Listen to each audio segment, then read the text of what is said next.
What's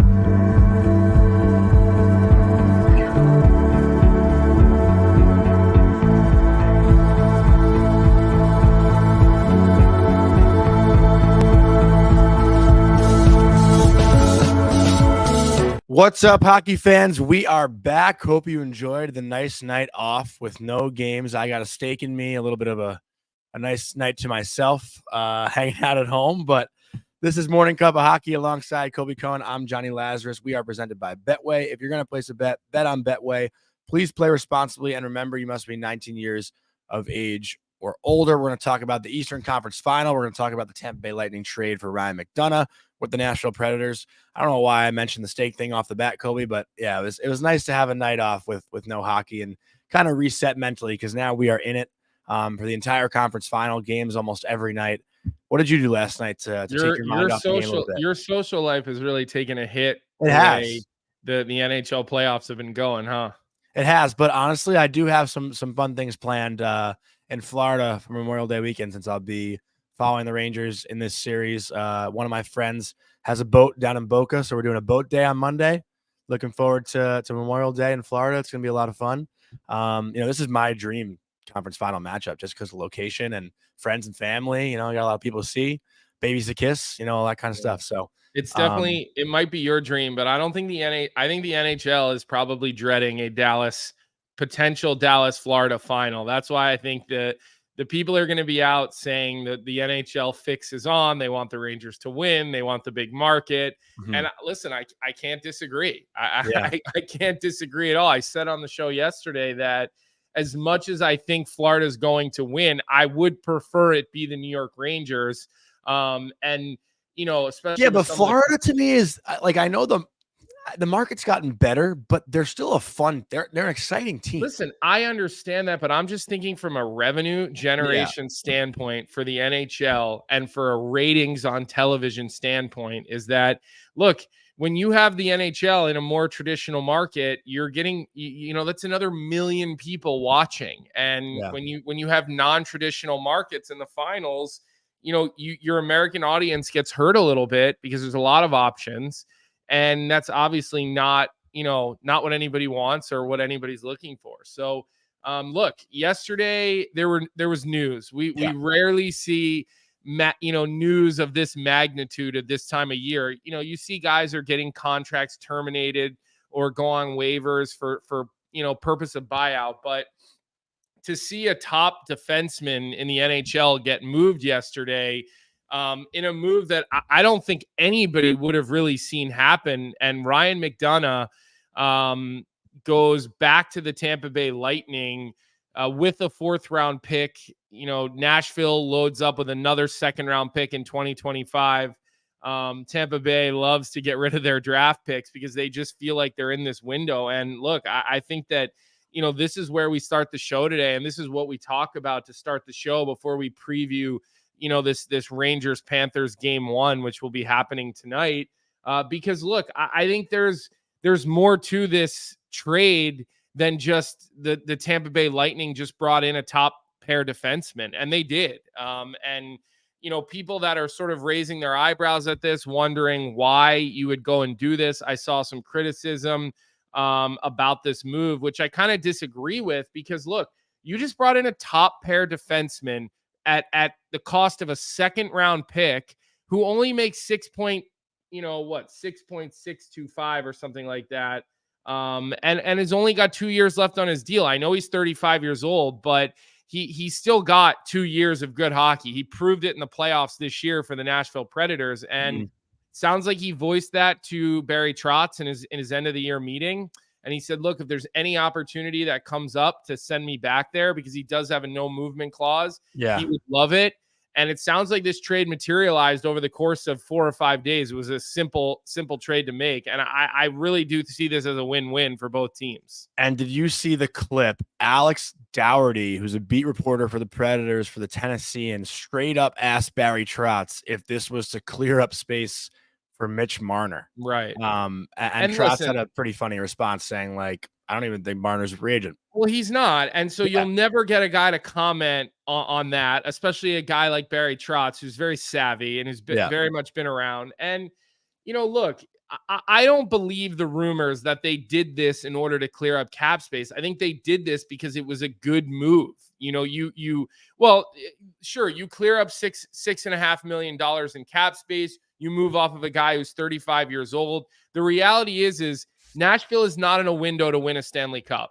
And I already see Weinberg, chirping in the chat saying Tampa is in permanent state of denial about their championship window. Well, Colby, also Chef Richard had a good question because I didn't even know that you can make trades right now. I thought you had to wait until July 1st. You absolutely can make trades right now, and the even a team that's still playing could make a trade right now, but the player wouldn't be eligible to play in the playoffs. Got it. Once you get into the playoffs and you get into off-season mode, like these things can happen. That's why teams can sign players right now for next season as well. Like league business can still move. Generally speaking, the league doesn't like when these things happen because they take attention away from the playoffs. Which is what we're doing right now on the show. That's fine because honestly, I think this is worth spending 10 minutes talking about. I really do.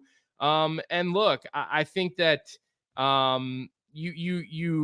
Alex is saying he's not a top pair defenseman. Listen, I disagree with you. I watched him enough this year to think that Ryan McDonagh is still a top pair guy. And when I say top pair guy, he plays in the top two. Okay. He plays in your top two pairs. But think about this now. All right. For you, Weinberg, that you're saying that they're in championship denial. Your 3D pairs now are back to having Hedman, Sergachev, and Ryan McDonagh, okay? And then you throw in Chernak, all right? And those are 4 of your defensemen. Darren Radish proved capable this year, 5. And then I think Perbix is a guy who's kind of figuring it out still. And then you bring in a guy like, hey, maybe Kevin Shattenkirk, you get the band back together for a $800,000 deal. And there's your 7 defensemen, which is pretty similar to, being one of the best cores in the NHL. Is it an older core? Yeah. But you can't tell me that Hedman's still not a number 1 and Sergachev, once healthy, is not a top defenseman. And now you've got Ryan McDonagh. They got exposed. Their back end got exposed against Florida, and they went out and made a move, Johnny. So I honestly like this move. Where else are you getting a top 4 defenseman for $6 million? I just don't see it. We talked yesterday about Zadorov, who wants $6 million a year. He wants $6 million a year. So it's not even close between those two players, in my opinion. Vic, if you could put that graphic that you put together from Cap Friendly up on the board, because this leads us to a question, Johnny. And the question now becomes, they've got a little over $5 million in cap space in Tampa. All right. They still need 2 forwards, and Steven Stamkos is not on this board, right? And only $5 million in cap space. So unless somebody is about to have surgery that's keeping them out for 9 months until playoffs, which who knows, right? We've seen that before with Kucherov. We'll see if they announce a hip surgery for anybody in the next coming days. Where are they going? Where are they making room for Steven Stamkos? Who is going to be the casualty? I also think Stamkos deserves more than the $5 million that's available. We're talking about a guy now who I don't want to say Colby, I say this guy is the most underrated player in the NHL. I'm not saying Stamkos is underrated, but he's not talked about nearly enough for what he does. Well, because look who he plays with. Well, but three straight years of over a point a game. 3 years ago had 106 points. He's got 2 in those 3 years, 2 40-plus goal seasons. Last year, 34 goals. I mean, this guy is still doing it at an elite rate, but it's not. Tampa's also just a team that in the regular season, they are never talked about. Yeah, they're not. Well, look, I think a couple things here, and I'm seeing this in the chat, and it's funny because, Pizza Sports guys throwing this in the chat. Ryan McDonagh and Steven Stamkos are best buddies. I've witnessed that firsthand. I know how tight those guys are. This makes you think maybe Stammer says, hey, maybe I'm willing to take a less money deal, a shorter term, less money deal. I'm not sure. Look, Steven Stamkos has made approximately $100 million in his career.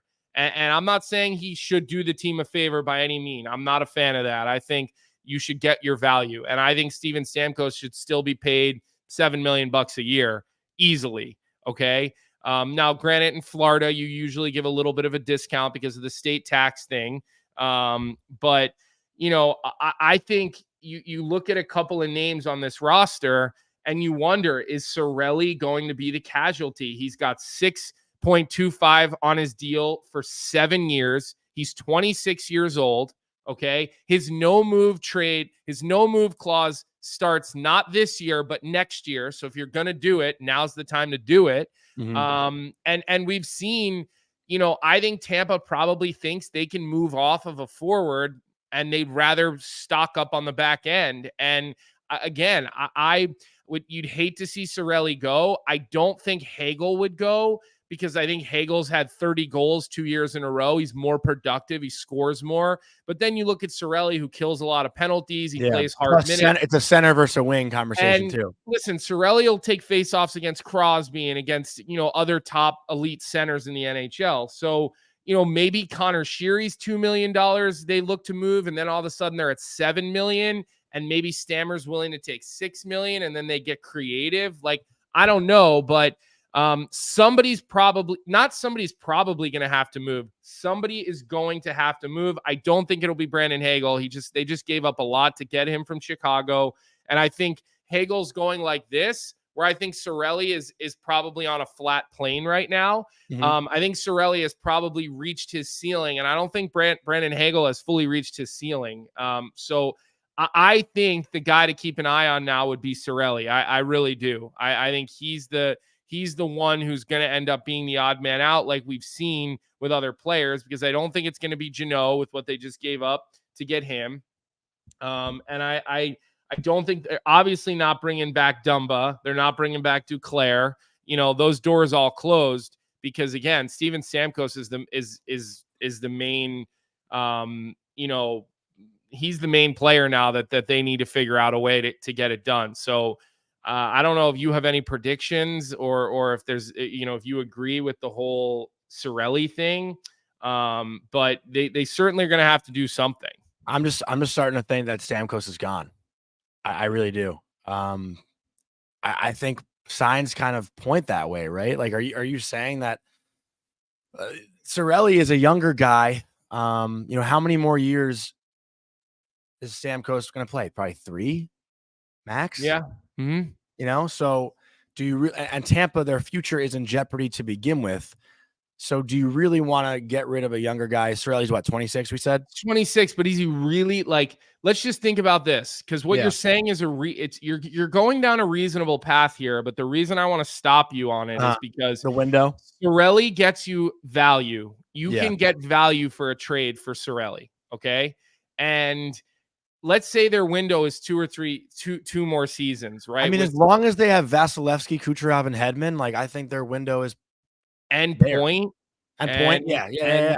And now Sergachev. I mean, we forget about Sergachev. Yeah, like, the window is there. Is a blossoming number 1 type of guy. So, you know, look, he's like, I don't know, man. I think Cirelli, because again, let's say they've got 2 or 3 years left before they got to tear it all down. Mm-hmm. Is Cirelli really a piece that's going to still be valuable when they're good again? He's 26. They're not going to be good again until he's in his mid-30s, probably. I mean, Tampa's going to have a downfall eventually. They're going to have to rebuild eventually. I mean, they're gluing it together, and people are sniffing that out, and even in the chat, and they're like, these guys are done. But I still do believe there's a window there because of some of those key pieces. And again, I think their decor now is as good as any decor in the league. It's back to being a top flight defensive group when you have those big name guys and Chernak as well. And I think that's one of the things that happened to them. They got bullied. They couldn't break the puck out. They had a difficult time around their net with Florida's big, powerful forwards. So it's fascinating, but I just don't see how they let Stamkos leave, especially bringing McDonagh back. I think they find a way to make something happen there. Stamkos has never actually tested the free agency market, right? The last time, like, he was up, he signed before it actually started. right? No, I thought he was a UFA, and then he took an 8-year deal at $8.5 million a year. He had a meeting with Toronto. That's it. Yeah, and okay. I think Toronto offered him $11 million, but $8.5 million in Tampa is But the same amount of money. But you don't think he'll actually be interested in at least taking some meetings this go around? I mean, listen, I can't get inside of his head. He's the captain of a team. He's made $100 million. His life is going to be in Tampa Bay for the rest of his life, no matter what. Just like Ryan McDonagh said, we're going to settle in Tampa one way or the other. Everybody who plays there pretty much says that and wants to settle there. Mm-hmm. So, look, I think Stamkos is a Tampa Bay. I think he plays for Tampa Bay next year. I really do. I think they're gonna do what they need to do to keep him. I think there's more value in having Stamkos for the next 2 years than Cirelli for the next 7. I do, because I think Tampa's fucked soon. They're in trouble soon. They're gonna go into tear it down, rebuild at some point here in the next 4 years. Yeah, at some point. That's a good point. So I just lived this in Chicago. I watched him move off players that you wouldn't have thought, like Brandon Hagel. Everyone's like, why wouldn't you keep him around? Why wouldn't you keep DeBrincat around? Well, by the time Chicago's really a good team in another 2 or 3 years, those guys are going to kind of start to be plateauing, you know? Wait, so Colby, Pizza Sports guy said he went into the negotiating window, not official free agency, stayed in Tampa last minute before July 1st. That's what I thought. Yeah, I don't think he actually Well, there was that window where you could talk to other teams, and I'm sure his agent had conversations, you know? Yeah. But again, his $8.5 million looks low, but that's when he signed. He signed it 8 years ago. Yeah. That was at that time, that was not low. That would be. Go ahead. No, keep going, because this is kind of stupid. That would be the equivalent of an $11.5 million deal today in the NHL, with the way the cap has gone up and the percentage that it counts against the cap. That's always the big thing to keep in mind. What's the percentage it counts against the cap? Because like $9 million today might seem like a lot, but in 2 or 3 years of an 8-year deal, when the cap goes up another 10 million, that percentage starts shrinking against your cap. And that's a metric that these cap guys use when planning out the future. What percentage is this player going to hit against our cap? Not necessarily what is the cap hit. So go ahead with what you thought was going to be. Well, I was going to say, what does Tampa Bay's power play look like without Steven Stamkos? Like it is run through him over the last 15 years, you know? No, their power plays run through Nikita Kucherov. You think so? And yes, Kucherov has the puck on his stick. He's way still, more. But Stamkos is still the biggest man in that power play. Trigger man is Stamkos, but don't forget the fact that you've got 50 goal scorer Braden Point, who hangs out in the bumper spot and has become a magician on that play where Kucherov fakes a slap shot and lays it into Point. Look, will their power play be as good without their trigger man, without their one-timer? No, that guy is an elite one-timer in the NHL. He's in that group of 5 guys who can do it better than everyone else. But I actually, I wanted to ask you too. I know I like doing this. I know you don't really like doing this, but I wanted to ask you if you could guess the 5 players that have the most power play goals going back to 21-22. It's kind of a weird list. Well, Ovechkin would be on there. No. Okay. It's a weird list. Stamkos is 5 on the list. So then just give me the names. If it's a weird list, then I'm not going to get there. Number 1 is Leon Draisaitl. That's expected. Okay. And he has 77. Number 2 is Sam Reinhart. He has 59. Number 3 is Chris Kreider with 52. That's not that surprising. No, but number 4 is like very low key. Go ahead. Yes. Gensel. Kirill Kaprizov. 50. Oh yeah. Well, again, okay. Go ahead. But no, that's the 5. Like Matthews is 6 outside looking in. Ovechkin is 11th. You know, it's kind of wild. Matthews scores a lot of even strength goals. Yeah, no, but it's a lot of even strength goals. I wouldn't think that, you know, those 5 are the top 5. Like obviously those are power play performers, but Reinhart, Kreider's a beast in front of the net on the power play. I mean, he's become, you know, very valuable in that spot. None of those names surprise me. I don't think it's but you think of like. But I would have thought Ovechkin would have been on there, and I would have thought Tage Thompson, Connor McDavid. But I know that Pasta and Tage score a lot of 5-on-5 goals. Those guys are good 5-on-5 scorers. Those guys that are elite shooters, they can beat goaltenders from places that others can't, and so I think they score more 5-on-5 than we realize. So So look, it's All right. it's interesting to see this trade happen. The Preds now have 26 million in cap space. That's a lot of room. Are they going to go after Marner? We'll see what happens. You know, like we saw Barry Trotz was pretty coy about it. A win for everybody, and again, opens up a lot of cap space, which creates more intrigue around the league, and so you can't go wrong there. So let's keep shaking Nintendo along Law here. is sick of talking about Tampa. He said, I don't want to talk Tampa when my team's in the Eastern Conference Final. So let's get into our Parasso playoff preview, the most complete choice for shaving and beard care.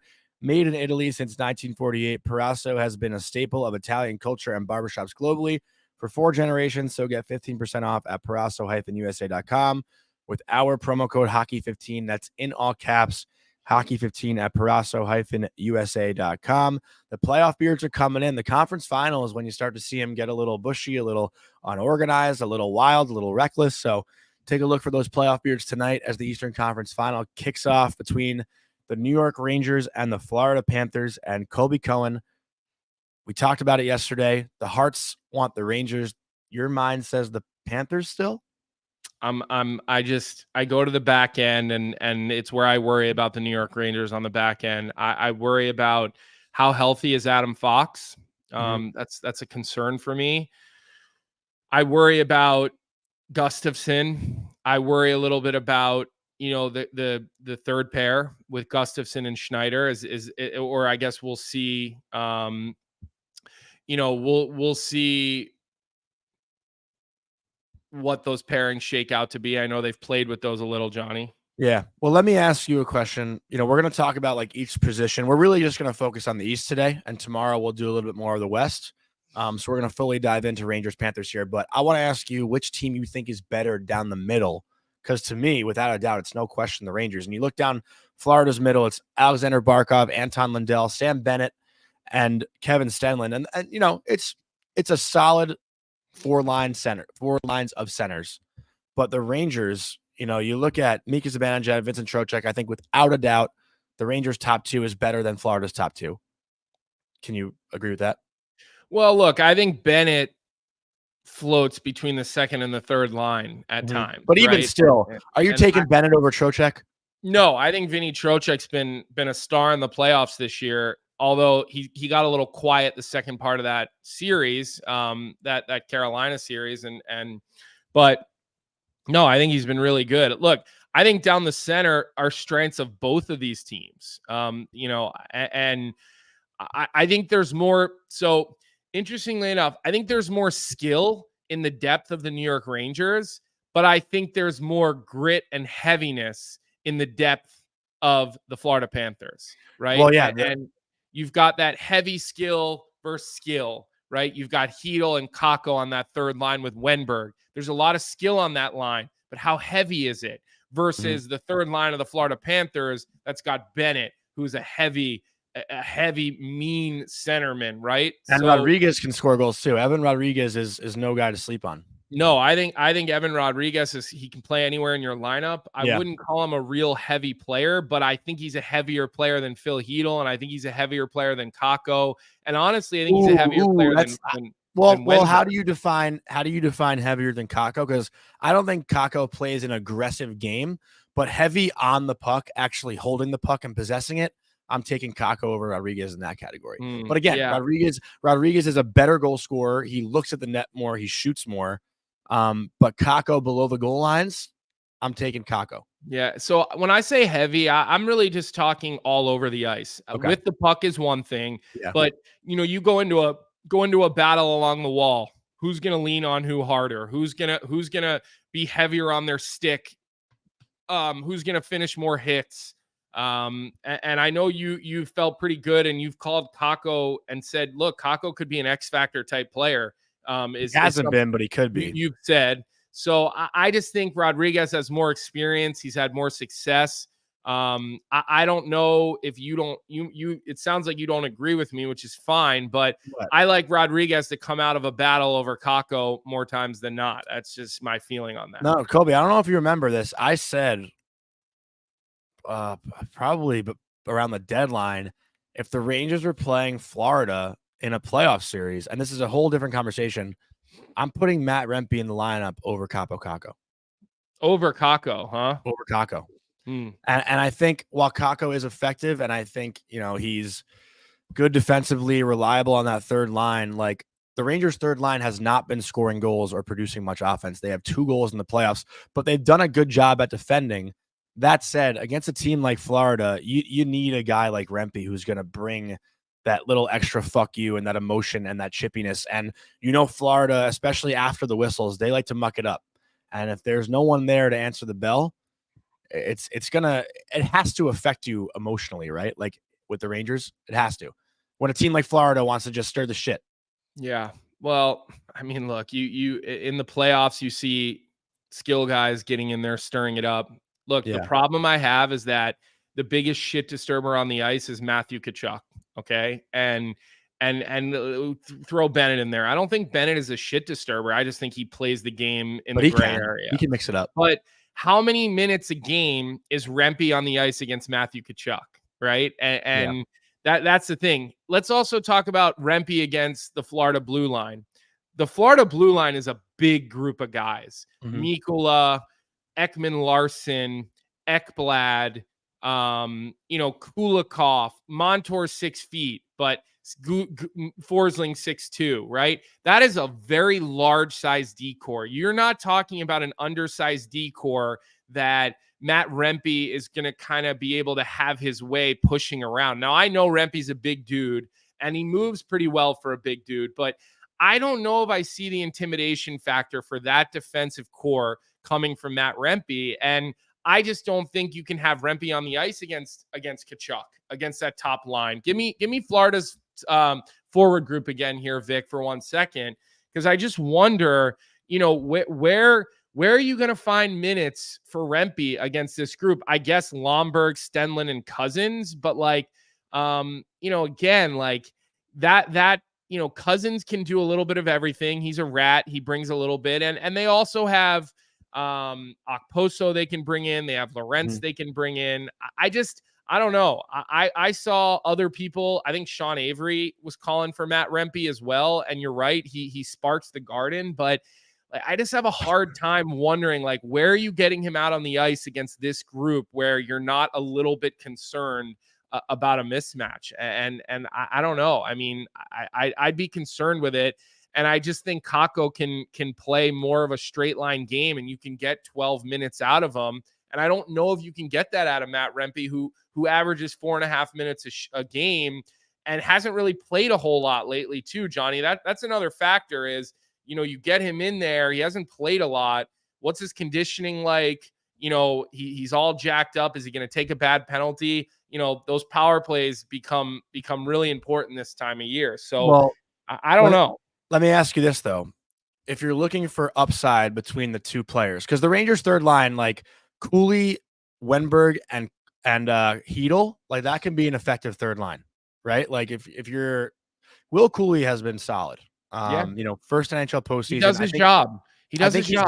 He's done as much, if not more, than Kako. The guy that you put him out on the ice and you know what you're getting from him. And that's what you need in the bottom of your lineup. You need reliability. You need to throw your third and fourth line out and know what you're getting. There can't be a wild card where, Panarin might have a wild card shift, right? Yeah. But you can't have wild card shifts from your bottom six. And, Alex K says, Colby, watch the last time New York played Florida. Listen, throw out the regular season. Yeah. We are in the conference finals of the Stanley Cup playoffs. I hear you, but throw out the regular season.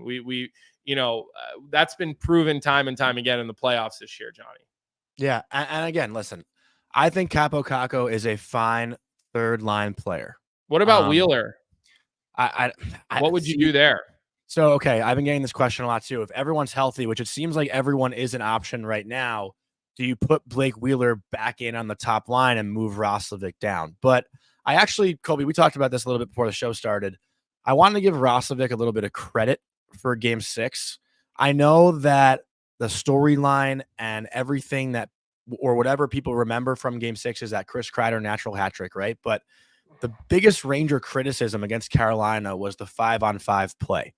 And in that third period, while Chris Kreider is the one to put the puck in the net, and you need that, Mika Zibanejad and Jack Roslovic had a phenomenal period at 5-on-5. They helped set up those goals. The first goal, Roslovic wins a 50-50 battle along the boards, kicks the puck back to Zibanejad. Zibanejad throws it on net. Anderson is very weak at covering it along the post, and Kreider whacks it in. Then on the game-winning goal, the Rangers have possession in the offensive zone. It's Roslovic, Zibanejad, and Kreider for about 40 to 45 seconds of dominant offensive zone play.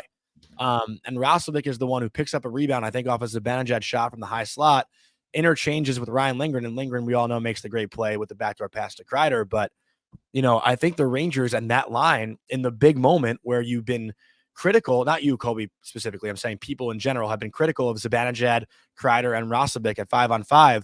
It's those three that step up and make the big play. I'm not taking Roslovic off that line just yet, especially for a guy like Blake Wheeler who, with all due respect to Blake Wheeler, when he was fully healthy in the beginning of the year, he still felt a step behind, right? Like he doesn't have that jump anymore that he used to have. So if you're throwing him in on a moving train that's moving pretty damn fast, it might not be easy to adjust for him. So right now I'm keeping the lineup as it is, putting Filipino on the third line no matter what. And I just think the emotion and the physicality that Rempe brings right now has more upside than what Kakko can do offensively.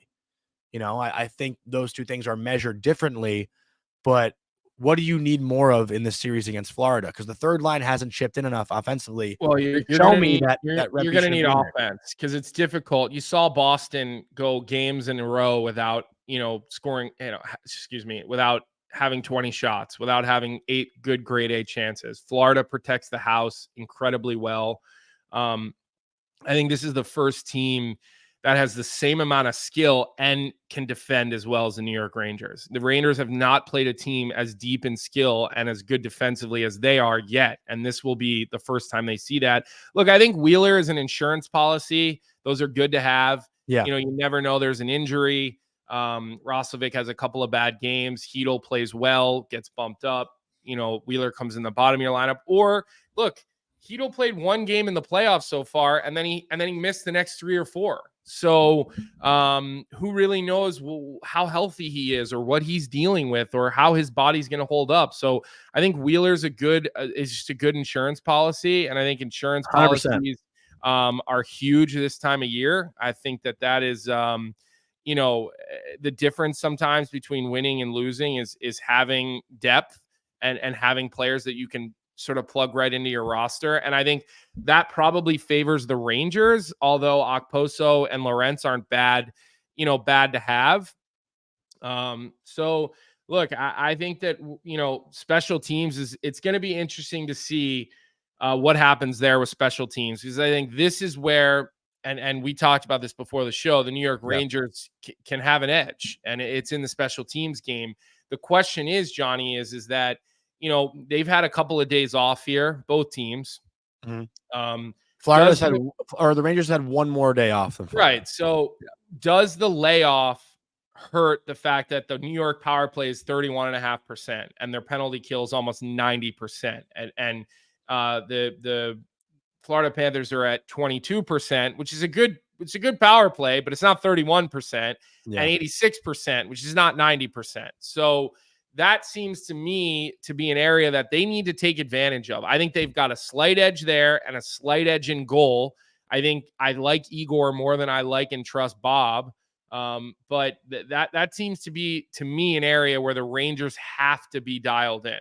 Yeah, I don't think the layoff affects the Rangers power play at all. I think, if anything, the way they started that Carolina series in the power play after the layoff, after sweeping Washington, was pretty damn hot. The 2 goals in the 23-second span, I think, in game 1.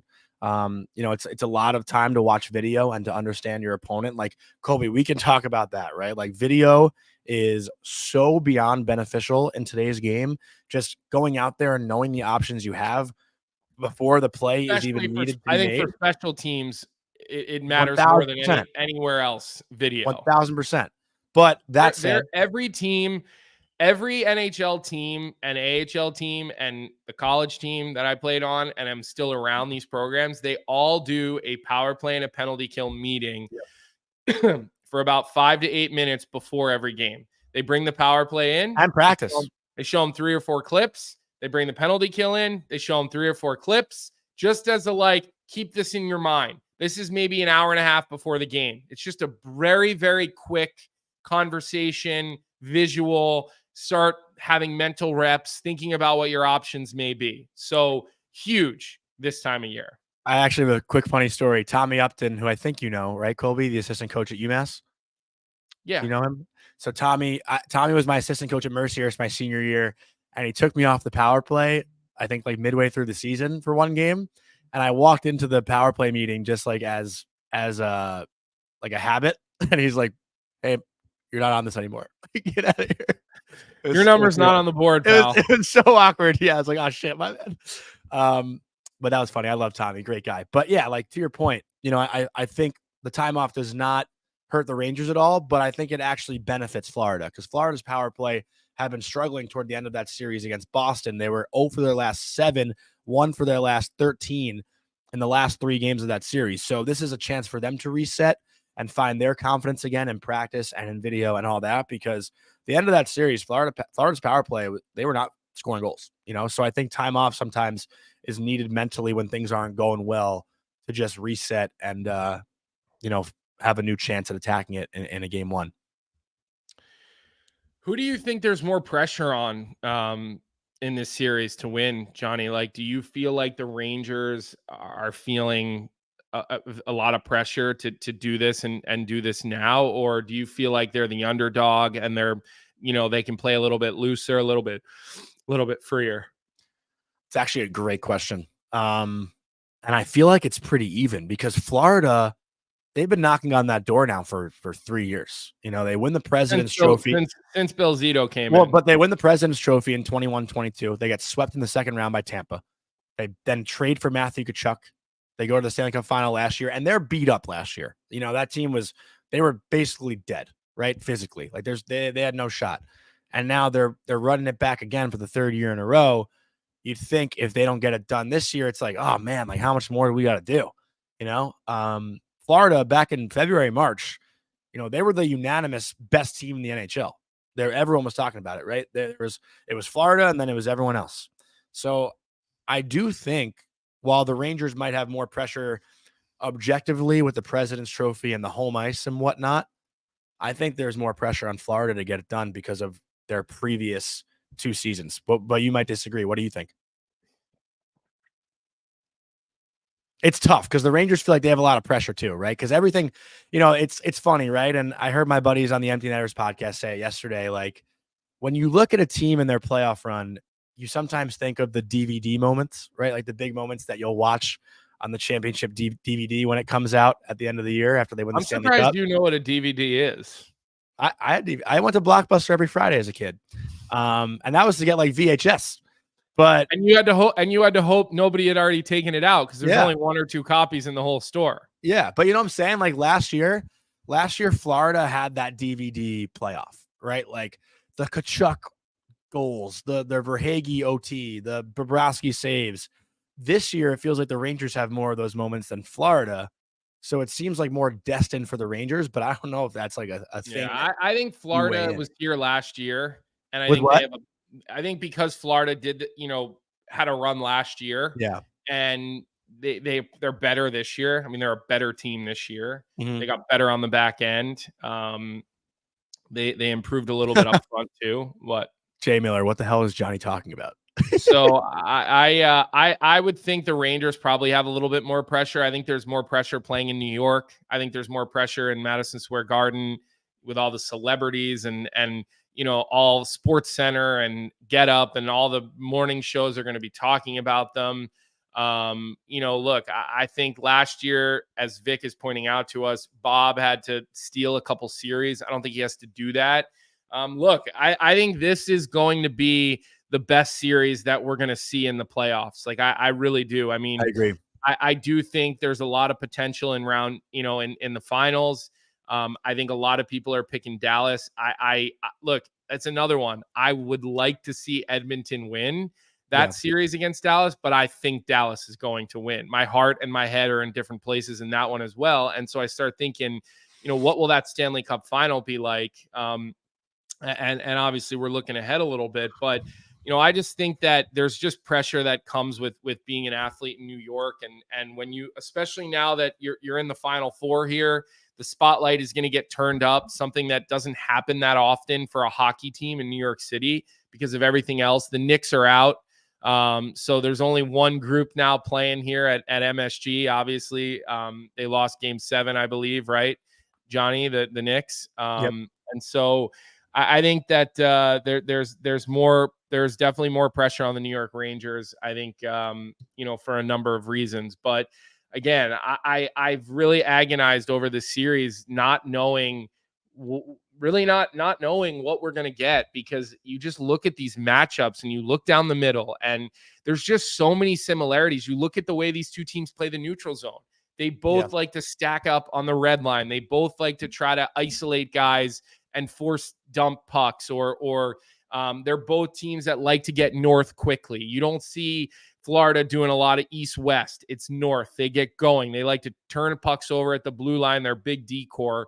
And honestly, the biggest two areas, I think, again, the edges I'm going for Florida would be who's the answer for Matthew Tkachuk and Sasha Barkov?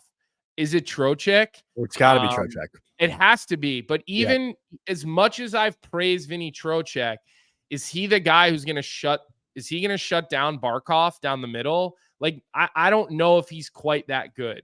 Like, I think the world of Vinny, but I think Sasha Barkov is the best center left, Yeah, and we had a comment in the chat saying, like, how could you give the Rangers the edge? Barkov's way better than Zibanejad. We didn't say Zibanejad's better than Barkov. We were saying all four. Those two players are in different tiers of Barkov is much better. We were saying all four down the middle. Yeah, and Matthew Tkachuk is just, listen, he's an X factor, man. Yeah. He's a guy who can control a series in every which way.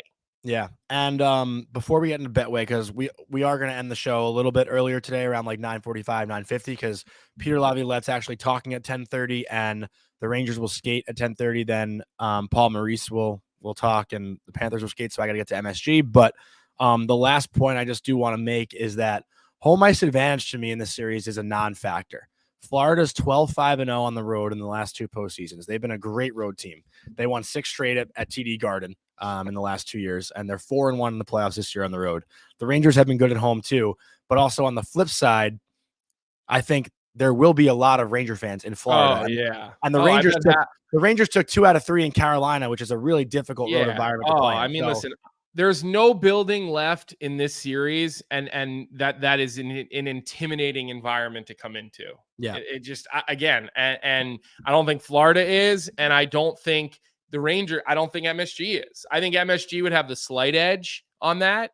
But just because it'll be more, it's not like going into play in Montreal or Winnipeg and it didn't help those teams this year, or even Boston. I think Boston's building is, or Philly in the playoffs. There's certain markets that crank it up. But listen, MSG, prove us wrong.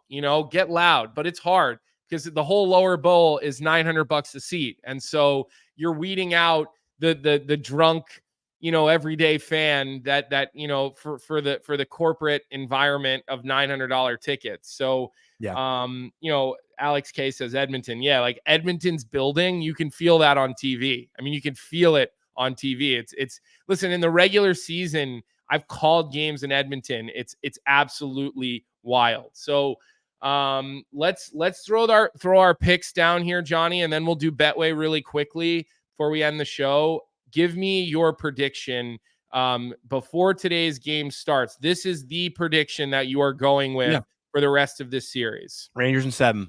And I'm going to sit Florida in 7. And wow, again, my heart and my head are in different places, because I will be happy if the New York Rangers win, but I will not be surprised if Florida wins. And your guy is going to have a lot to say about this series. If the New York Rangers are going to win, your guy is going to have to go to another level. And I hope he does it.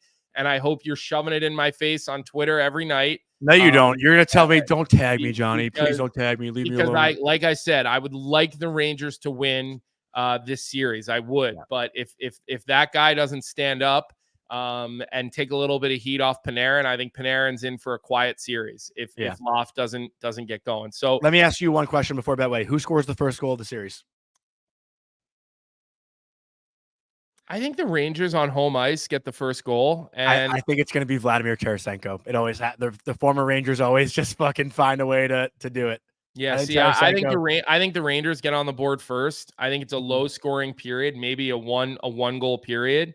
And I think Vinny Trocheck against his former team. I really do. I like the fact that Vinny rises to the big moment, and I think he's going to be really jacked up here. And so we'll see what happens. But let's go into Betway. We hit yesterday, Matt Boldy, anytime goal. And Betway's still running this great promotion where they're going to give you a free $200 reimbursement on your first bet. So bet as much as you want. You'll get reimbursed up to $200 if that first bet doesn't hit. The way you can take advantage is use the QR code on our screen, create an account, and it'll load it right into your account after you make that first bet. Get involved in the Stanley Cup playoffs, get involved in the NBA playoffs. We got the French Open going right now. We mentioned that yesterday. Lots of sports flying around. I'm sure there's other things on there that I'm not even thinking a little bit about. The World Championship still going on. We've been on a hot streak. We really have. I feel like we can say that. Most of our bets over the last couple of weeks have been hitting. I said yesterday, anytime goal for Boldy, and that hit. Today, we're going to go Sergei Bobrovsky over 25.5 saves. I think the New York Rangers are going to come out shooting the puck. I think they're going to have 30 shots on Florida. I don't think Florida has seen an offense that can create like the New York Rangers can create. I don't think Boston has nearly the amount of offensive firepower that the New York Rangers have. I think it's going to be busy for Bob. I wouldn't be shocked if tonight's an overtime 2-1 game, maybe a 3-1 with an empty netter. I think we're going to have a goalie duel. So I think 25.5 saves, take the over on Bob. I think that's going to be a good looking bet for tonight. And as always, please bet responsibly. And Betway's offer on our show, it's only available to those outside of Ontario. So if you live in Ontario, we're sorry about that. We don't get to control the rules and the promos. So that's what we're rolling with tonight. Hopefully we stay hot. Jonny, get yourself to MSG. You'll be posting stuff on social media. I know you're going to live stream the entire game tonight from your Twitter account, and you're going to make sure you don't see any of the action so I can give you shit about that tomorrow. Tomorrow's show, one other thing, give us a like, give us a subscribe. Our likes on our episodes have been way up, so we appreciate the fact that you guys are doing that. That helps us with our algorithm. So if you're still with us right now, throw us the like on the app. Subscribe to Daily Faceoff's YouTube channel. We've seen our subscribers have been climbing like massively over the last couple of weeks, so we appreciate the fact that you guys are doing that. Tomorrow's show, we will start with a recap on tonight's game. Billy Jaffe, who is an NHL Network analyst, also works for the Boston Bruins, but does national radio for the NHL Eastern Conference Finals and for NHL Network. He's going to jump on with us tomorrow to talk about the game. We'll spend a little bit of time there, and then we'll spend the next 30 minutes previewing Edmonton versus Dallas. Maybe we'll try to get a second person on tomorrow from that market, from one of those two markets. That might be difficult just because of the timing of it. It's 2-hour time difference, right? And is it 2 hours or 1 hour difference? I think two. So that's what we have planned for you tomorrow. Thank you in the chat today. We appreciate you guys giving us your opinions as always.